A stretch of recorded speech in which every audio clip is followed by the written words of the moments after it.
Real story. Wife uncovers husband's secret life as a fake officer. The night she found out was the night everything stopped making sense. Emily Turner stood frozen in her living room, staring at the dark blue vest laid across the couch. On the chest, in bold white letters, it read, "Police." Next to it sat a black radio, a flashlight, and a pair of handcuffs, all too real to be fake. She had just opened a box her husband kept locked in the garage. What she found inside didn't belong to a simple accountant.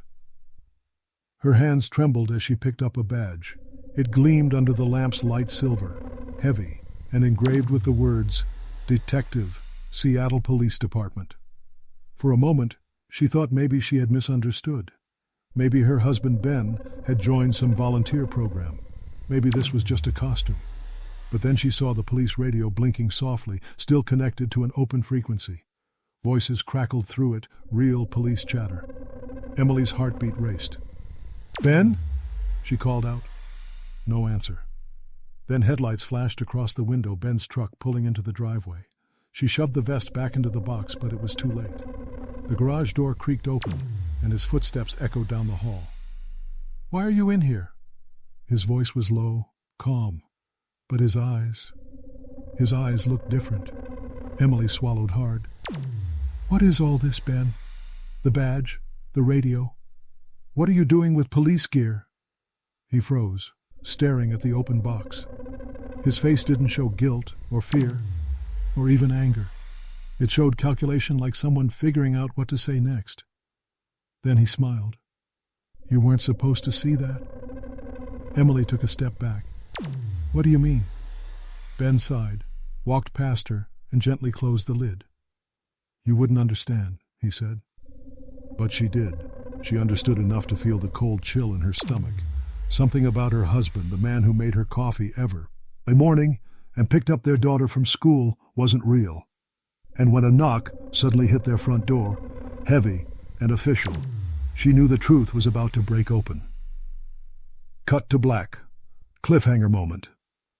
Hours earlier, Emily's day had been perfectly normal. She woke up to the sound of Ben leaving early for work. He said he had an early client meeting downtown. He always wore black boots, jeans, and a plain shirt.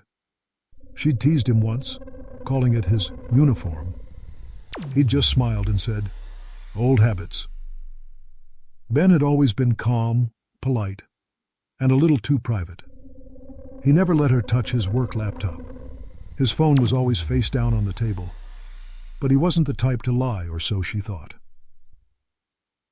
Around noon, Emily stopped by her friend Maggie's house. Maggie's husband, a police officer, mentioned something strange.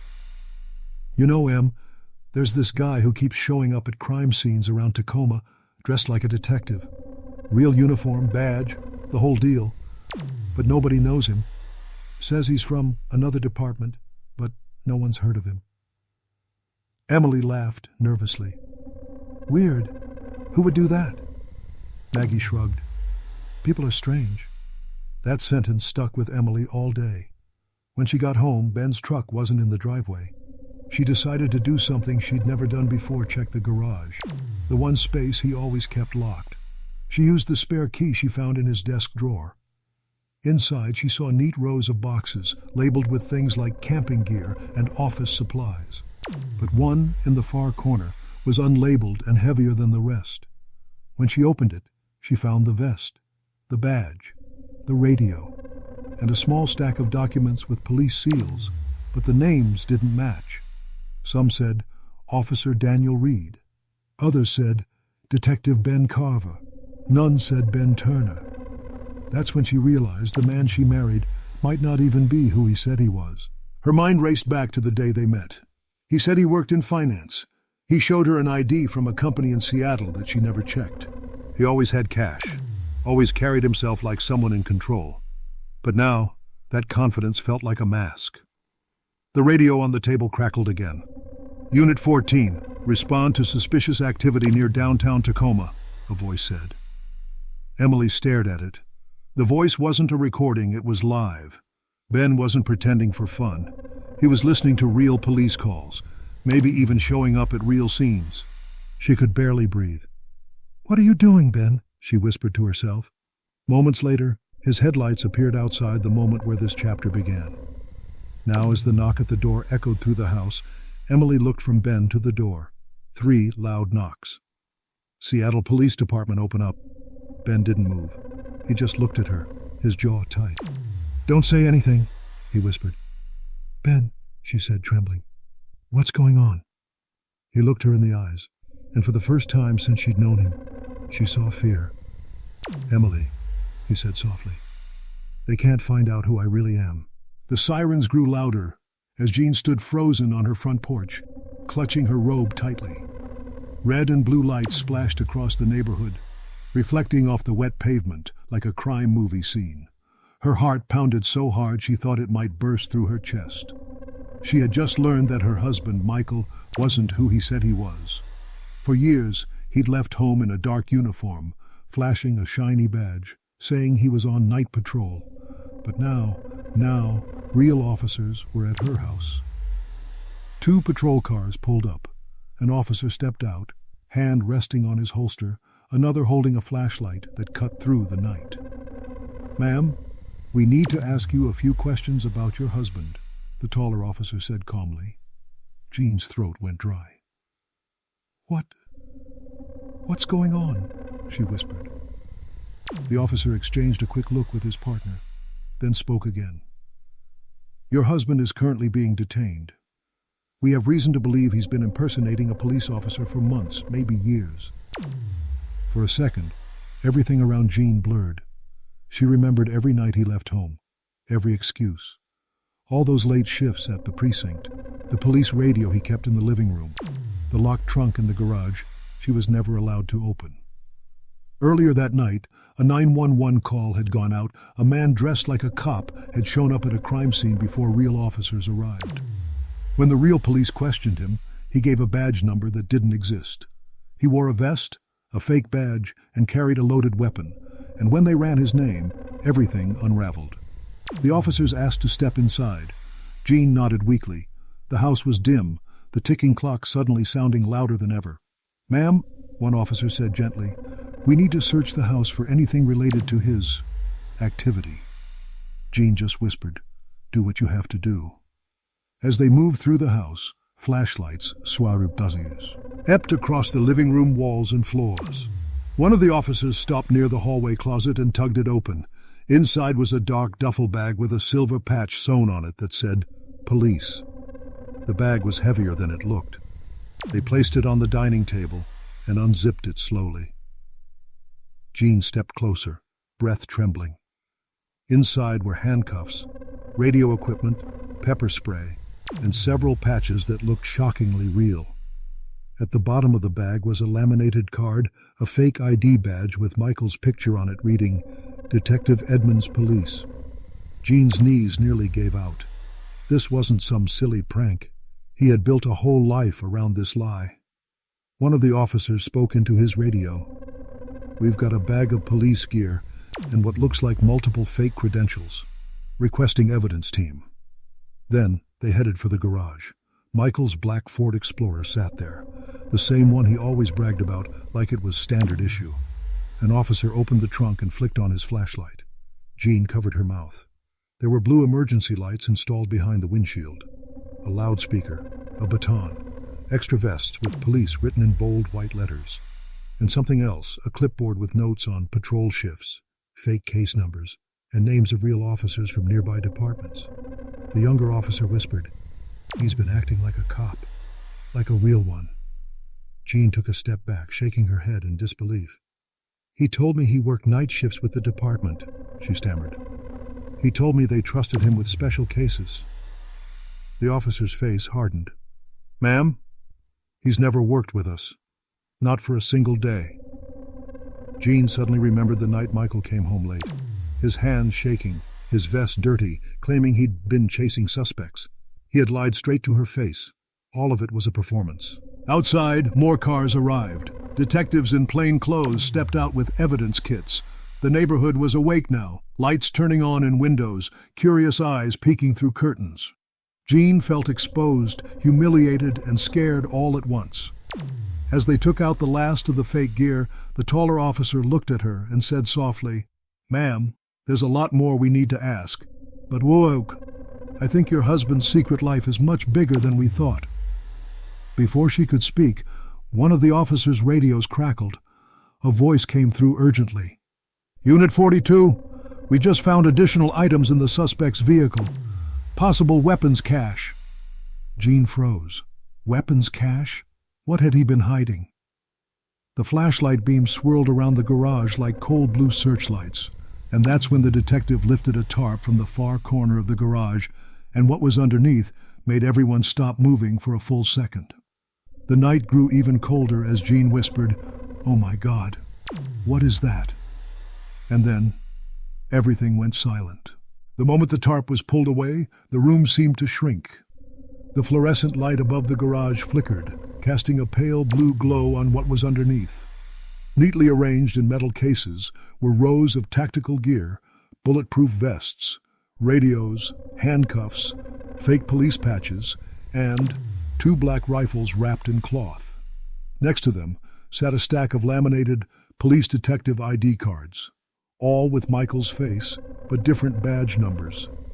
The detective who uncovered it knelt down slowly, his gloved hands steady. "We've got something serious here," he muttered into his radio. Jean stood near the door, her fingers digging into the wooden frame. She could barely breathe. She had lived with this man for 12 years.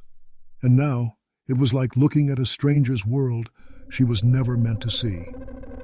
The officers carefully lifted one of the rifles. It was real, loaded.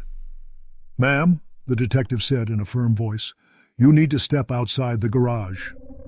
Jean stumbled backward as 2 more officers moved in, snapping photos, bagging evidence, marking every single box and weapon. In the distance, Michael was still in custody in the back of a squad car, his hands cuffed, his face lit by the flashing lights. Jean could see him through the open window. Their eyes met for just a second, hers wide with shock and betrayal, his cold and blank, as if he wasn't the same man who kissed her every morning before work. Detective Rogers approached her gently. "Jean, did you have any idea this was in your house?" She shook her head so hard her hair whipped across her face. "No, he said he worked security, and sometimes with the police as a volunteer. I thought he was helping people." Rogers exchanged a tense glance with another officer. "This isn't volunteer work. This is a full operation." Jean's memory started to spin like a movie she couldn't pause. The late nights, the meetings at the station, the locked garage door, the time she asked why he wore a vest at home and he laughed it off, saying, "Once a cop, always a cop." But now, it all felt like pieces of a carefully built lie. One of the officers called out, "Detective, you'll want to see this." Rogers walked back to the tarp-covered area. He leaned down and picked up a small black box. Inside was a set of car keys and a folded map. Not just any map, a map of nearby police stations and routes marked in red ink. "This isn't just pretending," Rogers said quietly. "He was tracking movements." Jean's legs wobbled. "What does that mean?" "It means," Rogers replied carefully, "your husband might have been following real officers, watching their patterns. He wasn't just wearing a costume, Jean. He was living a double life." A wave of nausea hit her as she stared at the map. She remembered nights when Michael seemed excited, almost proud, talking about catching bad guys and being one step ahead. She thought it was his way of talking about his job. Now she wondered if he was out there pretending to be the law. Suddenly, one of the radios crackled again. "Units, we just received confirmation. The suspect's vehicle is outfitted with police scanners. He's been listening to live dispatch." The garage filled with a heavy silence. Rogers turned to Jean.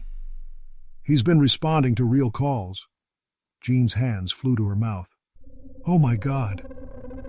Out on the street, officers were beginning to search the Ford Explorer.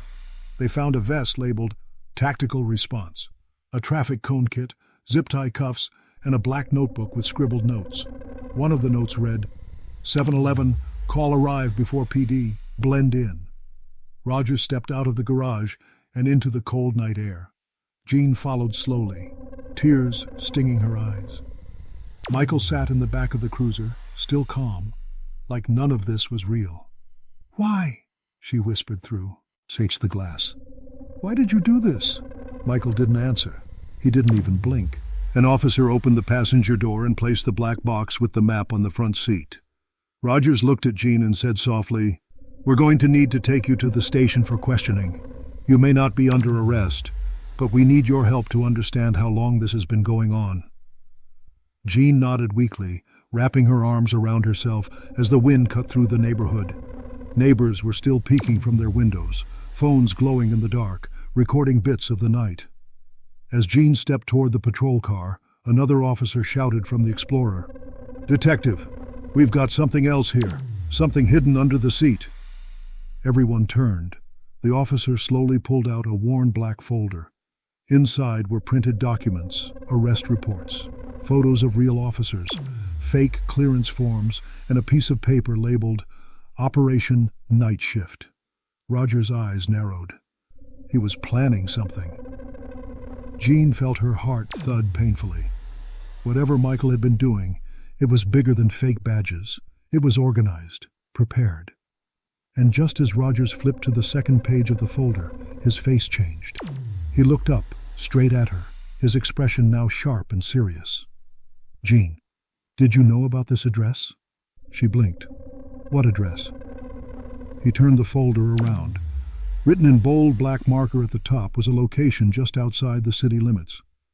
"Because," Roger said, tightening his grip on the folder, "whatever's waiting there might be where his secret life really began."